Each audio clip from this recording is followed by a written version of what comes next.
تاریخ صرف فتوحات گنتی ہے، دسترخوان پر پڑے انڈے جیم اور مکھن نہیں گنتی۔ تاریخ رقص و سرور کی محفلیں نہیں گنتی۔ تاریخ یہ نہیں گنتی کہ جب ہار کے سلسلے جاری تھے تب شکیرا کے کنسرٹس ہو رہے تھے۔ میں یہ جو ویڈیو آپ سے شیئر کرنے جا رہا ہوں، یہ ویڈیو بہت زیادہ ریسرچ پر مبنی ہے، اور میں ذاتی طور پر سمجھتا ہوں کہ شاید یہ ہر مسلمان کا فرض ہے کہ اس واقعے کو ایٹ لیسٹ شیئر کرے بہت سارے گمراہ لوگوں کے ساتھ۔ یہ 1973 کی بات ہے، جو واقعہ آپ کو سنانے جا رہا ہوں 1973 کی بات ہے۔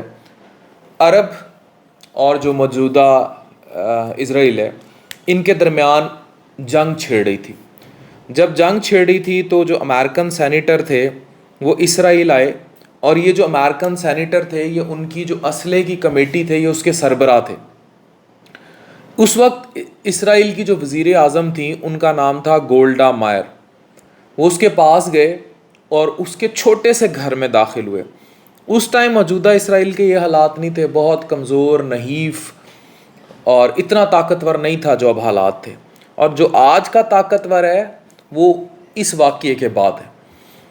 تو وہ ڈائننگ ٹیبل کی، اس نے ٹیبل پر اس کو بٹھا دیا امریکن سینیٹر کو، گندی سی کیتلی میں جا کے چائے رکھی اور ایک چھوٹی سی ٹوٹی ہوئی ٹیبل پر آ کے بیٹھ گئی۔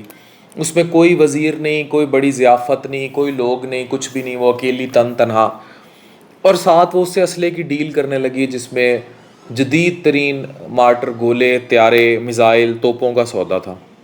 ابھی بھاوتا جاری تھا تو اس کو چائے کو ابال آ گیا، اور وہ چائے لائی، اس نے خود ڈالی، دونوں نے رکھ کے چائے پی، اور اس نے سارے سودے منظور کر دیے۔ اتنا ہیوی بھاؤ تاؤ کیا، اور اس کے بعد اس نے کہا مجھے سودا منظور ہے۔ امریکن سینیٹر اٹھ کے چلے گئے، اور اس کے بعد جب یہ بات کابینہ تک پہنچی تو انہوں نے چیخنا شروع کر دیا کہ بھئی ہمارے پاس تو کھانے کے پیسے نہیں ہیں، اور آپ نے اتنا بڑا سودا کر دیا، اور چیزیں ہم کیسے کریں گے۔ تو اس کا موقف بڑا کلیئر تھا۔ اس نے کہا جتنا مرضی اقتصادی بحران ہے، اگر ہم نے آگے جانا ہے، چیزیں کرنی ہے، تو ہمیں پیس اپ کرنا پڑے گا اس کے ساتھ۔ اور اس نے کابینہ کو قائل کر لیا، اور ہوا یہ کہ جب اسلحہ خرید لیا گیا تو ایز اے رزلٹ عرب کو پسپائی ہوئی، عرب ہارا، پیچھے گیا، اور وہ مفتوح ہو گئے۔ اس کے بعد گولڈ مائر کا ایک انٹرویو ہوتا ہے، اور وہ انٹرویو آپ سب کے لیے حیران کن ہے۔ گولڈ مائر سے جس نے انٹرویو کیا، اس نے کہا کہ عرب کا جدید پیسہ، پیٹرول، گیس، اور اس کی وجہ سے جو کچھ ان کے پاس تھا، آپ کے پاس تو کھانے کے بھی پیسے نہیں تھے، آپ ختم ہونے جا رہے تھے، تباہ ہونے جا رہے تھے۔ آپ نے اتنی بڑی کس دلیل کے تحت اتنا بڑا فیصلہ کر لیا، اور آپ نے ان کو بھوکے رہنے پر مجبور کیا، لیکن انہوں نے جدید ہتھیار خریدے۔ اب یہ واقعہ واشنگٹن پوسٹ سے ہٹایا گیا، یہ جو واقعہ جو انہوں نے دلیل دی تھی اس کو ہر جگہ سے ریموو کر دیا گیا، لیکن یہ دلیل سننے والی ہے۔ اور یہ جب جس صحافی جس نے انٹرویو کیا تھا، جو یہ حذف کیا گیا تھا، اس نے بھی ایک کتاب میں بعد میں شائع کی۔ اس نے کہا کہ میں نے ساری حکمت عملی خود انہی سے سیکھی ہے، یعنی یہ ساری حکمت عملی اس نے استدلال میں اس نے کہا کہ میں نے اپنے دشمنوں یعنی مسلمانوں سے سیکھی۔ اور پھر وہ کہنے لگی کہ انہوں نے نہیں سیکھا کہ عیاشی کو ترک کر دینا چاہیے جب زوال ہو، میں نے نبی پاک صلی اللہ علیہ وآلہ وسلم سے یہ بات سیکھی ہے۔ وہ کہنے لگی کہ میں ان کی سوانح حیات پڑھ رہی تھی۔ یہ پڑھ کون رہا ہے؟ جس کو ہم کافر کہتے ہیں۔ اور جب محمد صلی اللہ علیہ وآلہ وسلم کا وصال ہوا تو ان کے گھر میں اتنی رقم نہیں تھی کہ چراغ جلانے کے لیے تیل خریدا جا سکے، تو ان کی اہلیہ حضرت عائشہ صدیقہ رضی اللہ تعالیٰ نے ان کی ذرائع بختر رہن رکھ کر تیل خریدا۔ لیکن جب وہ تیل خریدا گیا تو اس وقت بھی ان کے حجرے میں 9 تلواریں لٹک رہی تھیں۔ تو کہتی میں نے جب سوانح حیات سے یہ سیکھا کہ انہوں نے مسلمانوں کو یہ گفٹ کیا کہ گھر میں تیل کے پیسے نہیں ہیں چراغ جلانے کے، لیکن 9 تلواریں دیوار پر لٹک رہی ہیں، تو ایسی قوم سے اگر مقابلہ تھا تو ہم پیچھے بزدل کیسے رہ سکتے تھے؟ میں نے اس دلیل سے آ کے یہ سودا کیا تھا، لہٰذا میں نے فیصلہ کیا کہ اگر مجھے اور میری قوم کو برسوں، کہتی یہ واقعہ پڑھا، میں نے سوچا کہ دنیا میں کتنے لوگ ہوں جو مسلمانوں کی پہلی ریاست کی کمزور اقتصادی حالت کے بارے میں جانتے ہوں گے. کوئی بھی نہیں جانتا. میں نے بھی سوانح حیات پڑھی تو مجھے پتہ لگا، لیکن یہ بات فیکٹ ہے کہ آدھی سے زیادہ دنیا پر مسلمانوں کا غلبہ ہے. لہٰذا میں نے فیصلہ کر لیا کہ اگر مجھے اور میری قوم کو برسوں بھوکا رہنا پڑے، پختہ مکانوں کی بجائے خیموں میں زندگی گزارنی پڑے، تو بھی اسلحے خریدیں گے اور خود کو مضبوط کریں گے. اچھا، اب یہ یاد رکھیں کہ گولڈ مائر نے جب انٹرویو دیا تھا، گولڈا مائر نے، تو اس نے کہا تھا کہ اسے آف دی ریکارڈ رکھا جائے اور شائع نہ کیا جائے. وجہ یہ تھی کہ مسلمانوں کے نبی صلی اللہ علیہ وآلہ وسلم کا نام لینے سے جہاں اس کی قوم ان کے خلاف ہو سکتی تھی، وہیں واشنگٹن پوسٹ بھی ان کے خلاف جا سکتا تھا، اور یہ واقعہ حذف کیا گیا. جب وہ انتقال کر گئی اور جس نے انٹرویو کیا تھا وہ صحافت سے الگ ہو گئی، تب ایک اور نامہ نگار امریکہ کے 20 بڑے نامہ نگاروں کے انٹرویو لینے میں مصروف تھا. یعنی کہ one of the interviewers of that interviewer, اس نے اس کا جب انٹرویو لیا تو اس نے اس واقعے کو پھر دنیا کے سامنے لے کر آیا. مطلب نہ گولڈا مائرا نے سامنے آنے دیا، مطلب وہ اتنے محتاط تھے. اور ہم مسلمانوں پر دیکھیں کیسی لعنت ہے، وہ اتنے محتاط تھے کہ اس نے جب انٹرویور کو یہ بات بتا دی کہ میں نے کہاں سے سیکھا تھا، اس انٹرویور نے بھی آؤٹ نہیں کی، گولڈا مائرا نے بھی آؤٹ نہیں کی. اس انٹرویور کا انٹرویو کرنے والے ایک شخص نے بہت عرصے بعد اس واقعے کو آؤٹ کیا اور وہ سامنے لے کر آیا. تو اس نے کہا کہ میں نے جب تاریخ اسلام کا مطالعہ کیا تو میں عرب بندوؤں کی جنگی حکمت عملیاں دیکھ کر حیران رہ گیا، کیونکہ مجھے معلوم ہوا کہ طارق بن زیاد جس نے جبرالٹر کے راستے اسپین فتح کیا تھا، اس کی فوج کے آدھے سے زیادہ جو لوگ تھے، سپاہی تھے، ان کے پاس پورا لباس بھی نہیں تھا. وہ 72 گھنٹے ایک چھاگل پانی اور سوکھی روٹی کے ٹکڑوں پر گزارا کرتے تھے. یہ وہ موقع تھا جب گولڈا مائر کا انٹرویو نگار قائل ہو گیا کہ تاریخ فتوحات گنتی ہے، دسترخوان پر پڑے انڈے، جیم اور مکھن نہیں. اچھا، پھر یہ انٹرویو، یہ جو انٹرویور تھا اینڈ میں، یہ شائع ہو گیا. اور اب ہم سب کے لیے سبق تھا. اس نے آخر میں گولڈن لائن لکھی جب وہ شائع ہو گیا کہ سیرت نبی صلی اللہ علیہ وآلہ وسلم سے ایک یہودی وزیر اعظم عورت نے کتنا بڑا سبق سیکھا، مگر مسلمان اس سے پہلے ناآشنا رہے. آج سائنس، ٹیکنالوجی، جدید آئی ٹی انڈسٹری سے ہم ناآشنا ہیں. ہم اب اس سارے واقعے کو موجودہ سینیریو میں اگر فٹ ان کریں تو آپ یہ دیکھیں کہ کس طرح انہوں نے پورے نیون شہر بن رہا ہے، پورے عربی امارات میں، امارات جتنی عیاشی جو ہے نا، شراب، جوئے، سیکس، کلب، پب، عورت، ہر طرح کی، ایون آپ کے علاقوں سے، پاکستان، انڈیا سے، ہر طرح کی عیاشی وہاں سپلائی ہوتی ہے. دبئی میں ایزی روٹ ہے، دبئی میں کاروبار کے لیے ایزی ایکسیس ہے، گولڈن ویزے لگ رہے ہیں. ریزن از کہ دے الٹیمیٹلی وانٹ یو کہ آپ کے دسترخوان کے اوپر انڈے، مکھن، جیم سجے رہیں. مراد یہ ہے کہ آپ دنیاوی لذتوں میں گرے رہیں. And they keep up their flag of fighting, کہ اب ان کو پتہ ہے کہ انہوں نے پیٹ پر پتھر بھی باندھنے ہیں. آپ تمام غزووں سے سبق سیکھ لیں، پیٹ پر پتھر بھی باندھنے ہیں، تب بھی انہوں نے ہم سے سیکھا ہے کہ دین کا غلبہ کیسے ہوتا ہے. ہم آج 48-50% آف دی ورلڈ پاپولیشن ہوتے ہوئے اب ہم وہی کام کر رہے ہیں جو آخری مغل بادشاہ کر رہا تھا جب ایسٹ انڈیا کمپنی اتر رہی تھی. ہم وہی کام کر رہے ہیں جو ہماری بربادی لکھ رہا ہے.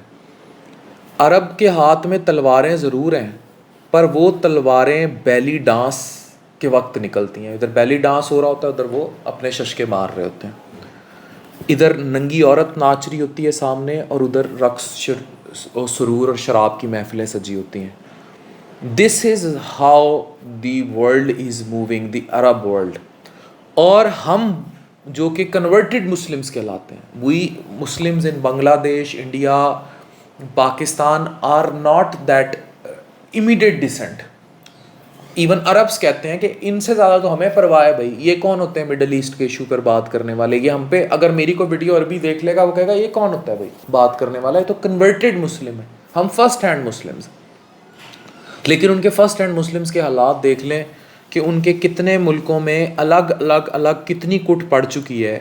اور یہ مڈل ایسٹ میں جو گریٹر، کیونکہ اگلا ہدف جو ہوگا، ابھی یہ دیکھیں، ابھی یہ جو ہو رہا ہے، ابھی انہوں نے نارتھ کو قابو کرنا ہے اور ویسٹ کو ویسٹ بینک میں جو کچھ ہو رہا ہے وہ آپ کو پتہ ہی ہے، وہی سارا کچھ ہے. ابھی اٹس ناٹ اباؤٹ یہ کہ ایک بندہ کہہ رہا ہے نہیں جی وہ کہہ رہے ہیں ہم سیکیورٹی سنبھال لیں گے. اب یہ دیکھیے گا، اس کا یہ جنوب بھی قابو کر لیں گے، مشرق بھی قابو کر لیں گے. ابھی وہ آدھے پہ قبضہ کریں گے، پھر باقی آدھے پہ جو ایجپٹ کے بارڈر کی طرف ہے رافا کراسنگ، وہ سارا کور ہو جائے گا اس پہ. کب اس کے بعد جو بچ جائیں گے ان کی کیا زندگی ہیں آپ کو پتہ ہی ہے، وہ وہی زندگیاں جو ویسٹ بینک میں ہیں، مطلب ایون گھر کی سڑک نہیں کراس کر سکتے. اچھا وہ پورے پہ قبضہ ہو گیا. دین دے ول کم آؤٹ. یہ جو ابال ہے، یہ جو سیلاب ہے، اس نے باہر نکلنا ہے. When they will come out, they will come out. اور جب یہ باہر نکلیں گے تو پھر یہ سارے ہیں، پھر یہ جو ارد گرد جتنے یہ، اور ان دی اینڈ کٹ ان کو پڑھنی ہے. یہ جو باقی ناچ رہے ہیں، یہ جو نیون شہر کے باسی ہیں، ان کو بھی کٹ پڑھنی ہے، ٹکا کے پڑھنی ہے. اور وہی جو قیامت کی نشانیاں وہ پوری ہو رہی ہیں. میرا اس واقعے کا مقصد صرف یہ تھا تاکہ مسلمانوں تک، یہ میں جمعے کے دن بنا رہا ہوں ویڈیو، باہر میرے مریض بیٹھے ہیں، وہ چیک ہو رہے ہیں سارے، ابھی میرے پاس آئیں گے. میں اپنے رزق کی جگہ پہ بیٹھ کے اتنا صدقہ ضرور کرنے جا رہا ہوں، اور اس ویڈیو کو بھی یہ شیئر کر کے کہ میرے تک کوئی بات پہنچی ہے تو ہم آگے شیئر کر دیں، کہ شاید کوئی چند مسلمان اس چیز کو دیکھ لیں، کیونکہ مجھے مڈل ایسٹ میں بہت دنیا دیکھتی ہے. شاید ہم کوئی یہ سبق سیکھ لیں، ہم شاید کچھ ہوش کے ناخن لے لیں. ہم بڑے چھوٹے ہیں، we are very micro particles, ہمارا کوئی انفلوئنس نہیں ہے. Being converted Muslims in Pakistan, sitting in Pakistan, ہمارا کوئی انفلوئنس نہیں ہے. ایون سٹنگ ان عرب لوگوں کا کوئی انفلوئنس نہیں ہے ان کی معاشی پالیسیوں پر، کیونکہ جو ان کے اسٹیک ہولڈرز بیٹھے ہیں دے آر آئدر آمر اور بادشاہ. اب کسی بھی ملک میں یہ جو آمریت یا بادشاہت ہوتی ہے، دے پریکٹیکلی فیور دی ٹپیکل ہندو، یہودی، امریکن لابی. ان کو یہ بڑی پسند ہے، کیونکہ ادھر یہاں کت نہیں ہے. انہوں نے 10 لوگوں سے جا کے بات نہیں کرنی. وہ جو ایک بادشاہ سلامت بیٹھے ہیں سعودی عرب میں بھی، جو ایک بادشاہ سلامت بیٹھے ہیں، ان کو بھائی فکر ہے اپنی اس کی بادشاہت کی. اب وہ تو تلوے چاٹے گا. اب ہوتا کیا ہے کہ اگر خدا نہ خواستہ وہ اگر ان کے اگینسٹ جاتا ہے تو وہ ان کے ملک میں اپنی ایجنسیوں کے تھرو انریسٹ کریٹ کرتے ہیں اگینسٹ دیٹ گورنمنٹ، اس کا پلٹا مارتے ہیں. ریجیم چینج کہہ لیں، وہ پلٹا مارتے. It's not linked with our regime change, لیکن وہاں یہ ہوتا ہے کہ اس کا وہ پلٹا ماریں گے تو ان کی بادشاہت خطرے میں پڑ جاتی ہے. پھر وہ اس کو کسی بھی طریقے کنٹرول کرتے ہیں بغاوت کے ذریعے. جو ملک ان کے قابو نہیں آیا، جہاں جمہوریت بھی رہی اور جہاں عامر نہیں ہے، وہ چیخ بھی رہا ہے. اس کی مثال مجھے آپ لوگ دیں اس سے پہلے کہ میں وہ لفظ بولوں. اس کی مثال ترکی ہے، اس کی مثال طیب اردگان ہے. وہ ان کے قابو نہیں آیا. کیوں؟ کیونکہ وہاں انہوں نے آمریت کی جو ریبٹل بیٹل تھی، it was all backed by all this lobby, لیکن انہوں نے اس کو کچل دیا. اسے کچلنے کے بعد جو ان کا وہ سنتا ہے کسی کی، وہ تنس تنیا کر دیتا ہے. ریزن از کہ وہ جمہوریت اور عوام کی آواز سے اوپر ہے.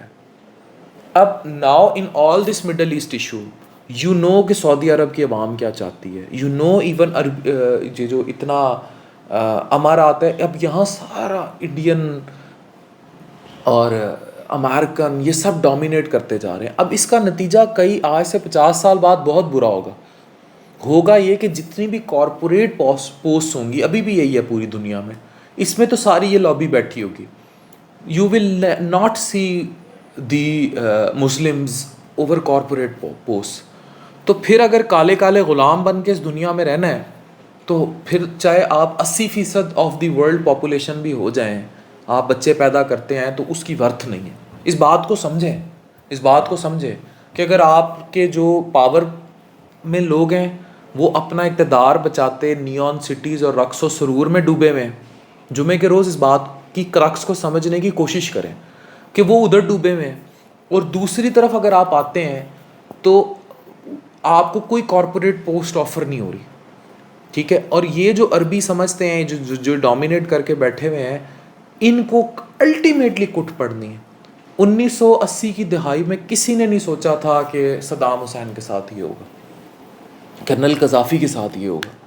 اسی طرح آج کوئی بھی نہیں سوچ رہا کہ یہ جو کنگڈم ہے سعودی عرب میں، اس کے ساتھ آج سے 30-40 سال بعد کیا ہوگا. لیکن جب یہ لاوا جو ابھی آپ کو لگ رہا ہے بڑا کنٹینڈ ہے اور یہ صرف ایک چھوٹے سے ایریے تک محدود ہے، جب یہ صلیبی جنگوں اور اب تو اہل یہود جب یہ پھیلے گا تو یہ تو قیامت کی نشانی ہے. پھر وہ اکیلی آنکھ ہے جس کا ذکر ہے اور جس کے تابع یہ سب ہوں گے. کیونکہ دیکھو اس اکیلی آنکھ جس کا میں نام نہیں لے رہا، اس کے تابع تو یہ لوگ ہیں. جب ultimately they will come and they will dominate, تو پھر ایک ریڈیکلائزیشن ہو جائے گی and everything will be devastated. اس بات کو سمجھیں، اس بات کو سوچیں، اس بات کو پرکھیں کہ ایک وزیر اعظم ان کی ہماری سنت سے سیکھتی ہے اور تاریخ کے ورق الٹا دیتی ہے. ہم کیوں شراب عورت نشے میں ڈوبے میں، پھر ہم اقتصادی حالت کا بار بار رونا روتے ہیں. تو کیا اقتصادی حالت ہماری 9 تلواریں ہیں اور ادھر چراغ جلانے کے لیے تیل کے پیسے نہ ہونے سے بھی زیادہ بری ہے؟ اور اگر بری ہے تو آپ اس کے جواب دیں. اور اگر آپ کو لگتا ہے کہ still you are standing nowhere, تو پھر آپ کا ایمان کمزور ہے. ڈاکٹر عفان کیسر، سائننگ آف.